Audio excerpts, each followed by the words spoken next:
어떤 일을 하든지 간에 일머리를 아는 것은 참 중요하다.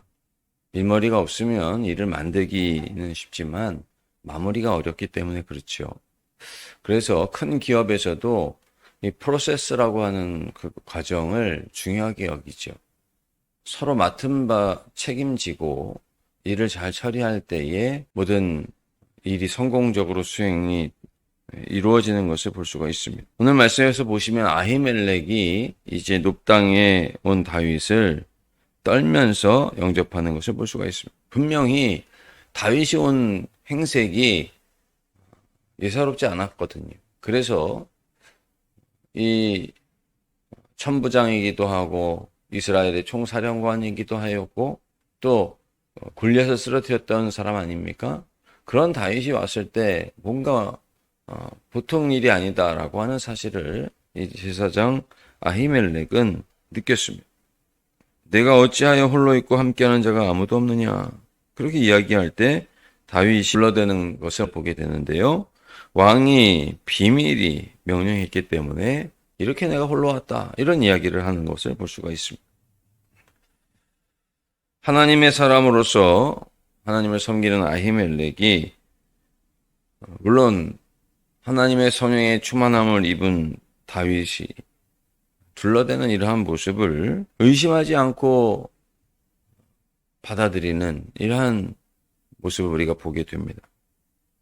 그런데 우리가 좀 생각을 해봐야 할 것이 만일 우리가 어떤 사건이라든지 어떤 사람이라든지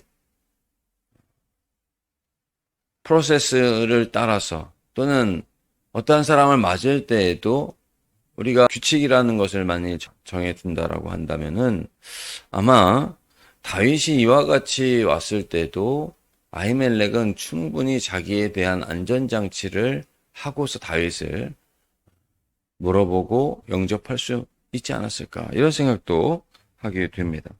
그러나 전혀 의심 없이 다윗에게 대화를 나누고 있는 모습을 볼 수가 있습니다. 점장이라고 얘기를 해야 할까요? 아니면 뭐 철학관을 하는 그런 사람들이 있지 않습니까? 근데 이러한 사람들도 보면은 삶의 균형에 대해서 이야기를 참 많이 하는 것을 볼 수가 있어요. 그래서 돈을 벌어도 건강하지 않으면 소용없다.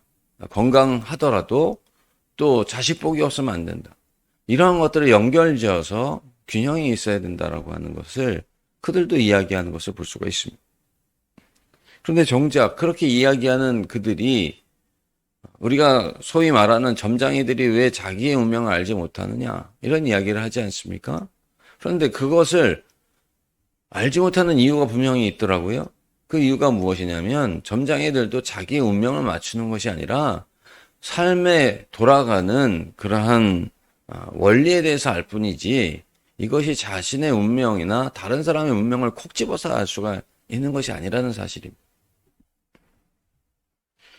오늘 다윗의 모습을 보면은요, 다윗은 요나단과 입을 맞추면서 서로 크게 울고 헤어지지 않았습니까? 그래서 요나단이 맹세하기를 너와 나 사이에 또 내 자손과 내 자손 사이에 하나님께서 함께 계시고 또 이끌어 주실 것이다. 그러면서 다윗이 지금 망명을 떠나는 과정 속에서 놉당에 잠시 온 것이죠. 다윗은 이제 정말 어디로 가야 할지 알 수 없는 이러한 상황 속에서 놉당에 아히멜렉을 찾아온 것입니다. 아히멜렉이 생각할 때에 다윗의 삶처럼 다이나믹한 삶이 어디에 있겠습니까? 목동에서 말이죠. 하루아침에 거인 골리앗을 쓰러뜨리지 않았습니까? 또 왕의 사위가 되지 않았습니까? 이러한 모든 일들을 생각해 보면은 파노라마틱하고 그의 삶 자체가 참 놀랍다 이야기하지 않을 수 없는 그러한 삶이었습니다. 그래서 다윗이 갑자기 온 것도 아마 그러한 과정 속에서 정말 비밀리 온 것이 아닐까 이런 생각을 이 아히멜렉은 충분히 할 수가 있는 것이죠. 다윗의 입장에서 볼 때는요, 요나단과 헤어져서 이제 유다 땅에 거할 수가 없어서 다른 곳으로 망명을 하는 과정 속에서 눕땅으로 들어갔던 이런 다윗의 모습을 생각하면 참 다윗은 공공하고 어디 발붙일 곳이 없어서 지금 마지막으로 찾아온 땅이 이곳이다. 이렇게 볼 수가 있는 것입니다. 자전거를 탈 때 우리가 잠시 멈출 수는 있죠. 그러나 멈추고 난 다음에 바로 출발을 해야지. 그렇지 않으면 페달을 밟지 않으면 자전거를 타고 쓰러지지 않을 사람이 어디 있겠습니까? 다윗은 쓰러지기 직전에 또다시 페달을 밟지 않으면 안 되는 상황 속에서 높당에 이르게 된 것이죠. 아인슈타인은 이런 이야기를 했습니다. 인생은 자전거 타기와 같다.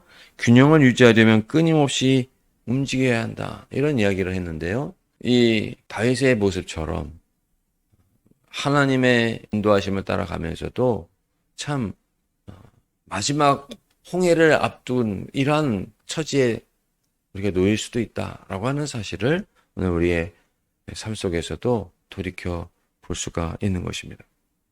그러나 중요한 것은 하나님께서는 오늘 다윗과 함께 하신다는 사실을 다윗이 참 공공하여 이와 같이 둘러대기도 하였고 또 아히멜렉에게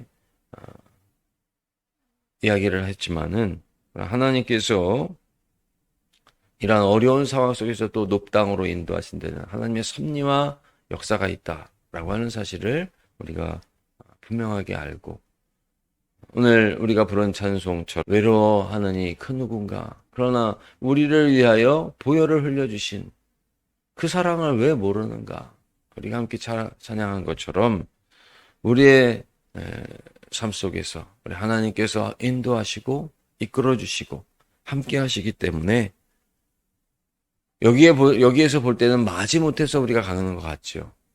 다윗이 마지못해서 정말 이 높당으로 피한 것 같지만은 하나님의 계획은 1.1획도 틀림이 없다. 그래서 그곳으로 인도한 것도 하나님의 섭리와 역사며 하나님께서 이끌어주시는 그러한 삶은 평안하고 평탄한 길을 걸어가는 어찌 보면 정치 없는 발걸음 같지만 다윗의 발걸음을 통해서 다시 한번 생각해 보게 되는 것입니다. 사랑하는 성도 여러분, 그러나 하나님의 사람에 있는 곳으로 발걸음을 인도하신 하나님과 또 그 발걸음을 따라간 다윗은 하나님의 이끌어 주시는 과정 속에 있다는 사실을 우리 다시 한번 생각해 보면서 우리의 삶 속에서도요 하나님을 믿고 하나님을 의지하는 하루하루를 살아가는 것, 또 매 시간을 살아가는 것, 그것이 하나님 보이지 않지만 충만한 은혜 속에 살아가는 것이라는 사실을 기억하시고 우리의 삶에 늘 함께 하시는 주님을 우리가 느낄 수 있는 자들이 되시기를 바랍니다. 사람들이 볼 때는 외로워 보일지 몰라도 감사함으로 또 즐거움으로 찬송함으로 하나님 앞에 나아갈 수 있는 우리 모두가 되시기를 간절히 원합니다. 하나님 감사합니다. 다윗의 모습을 통하여 우리가 살펴볼 수 있는 것, 하나님께서는 섭리 가운데 이끌어 주시고 역사하시는 하나님이심을 다시 한번 기억하게 하시니 감사드립니다. 하나님 믿는 자의 발걸음, 믿는 자의 그 지경으로 발걸음을 옮기게 이끌어 주신 하나님, 오늘 우리의 삶 속에서도 하나님의 은혜의 그런 지경 안에 저희들이 살아가고 있다는 사실을 다시 한번 말씀하여 주셨사오니 주님, 저희들 외로워하거나 또 힘들어하는 모습이 아니라 주님 안에 거하며 기뻐하고 즐거워하는 삶을 살아갈 수 있는 우리 모두가 될 수 있도록 주님 도와주시고 오늘도 하나님을 영화롭게 하는 복된 한 날 될 수 있도록 이끌어 주옵소서. 예수님의 이름으로 기도드리옵나이다. 아멘.